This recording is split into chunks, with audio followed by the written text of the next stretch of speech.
ফাসিম মুক্ত। প্রিয় দেবদারবাসী, আজকে এই অনুষ্ঠানে এসে আপনাদের এমন প্রাণোচ্ছল উপস্থিতি দেখে সত্যি গর্বিত অনুভব হচ্ছে। এবং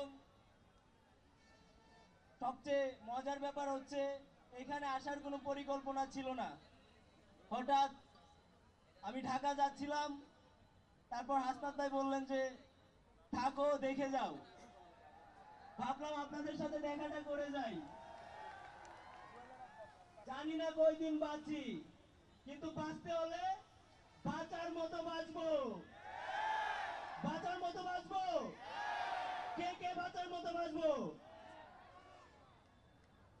আমরা যারা হাত তুলেছি আজকে, আমরা যদি বাঁচার মতো বাঁচি, এই বাংলাদেশে আর কেউ অন্যায় করতে পারবে না।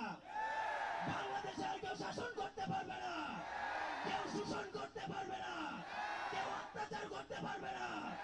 পুলিশের বুলেট আমাদের থামায় রাখতে পারে নাই, স্বৈরাচারের গুলি আমাদের থামাইতে পারে নাই, স্বৈরাচারের বুলেট আমাদের থামাইতে পারে নাই। আমরা বুক চিতিয়ে দিয়েছি, আমাদেরকে আর কেউ থামাইতে পারবে পারবে না।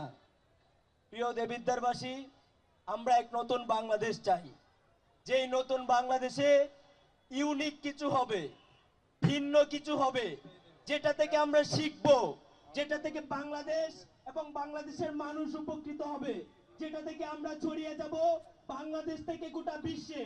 সেই ইউনিক কিছু আমরা করতে চাই এবং পরবর্তী নতুন বাংলাদেশে আমরা ইউনিক কিছু প্রত্যেকটা সময়, প্রত্যেকটা মুহূর্তে এই দেশের মানুষের মাঝে এবং পুরো বিশ্বের কাছে পৌঁছে দিতে চাই।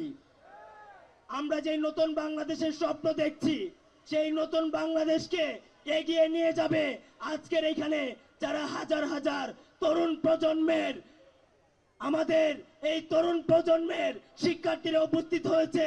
প্রত্যেকটা শিক্ষার্থী হবে বাংলাদেশের এক একটা লিডার, এবং সেই দেবিদ্বার থেকে এটা শুরু হবে। আমরা পরিষ্কারভাবে বলতে চাই, এই তরুণ প্রজন্মকে থামিয়ে রাখার, দাবায় রাখার শক্তি কারো নাই। যে প্রজন্মকে হাসিনার বুলেট থামাইতে পারে নাই, সেই প্রজন্মকে আর কোন ষড়যন্ত্র থামাইতে পারবে না ইনশাআল্লাহ।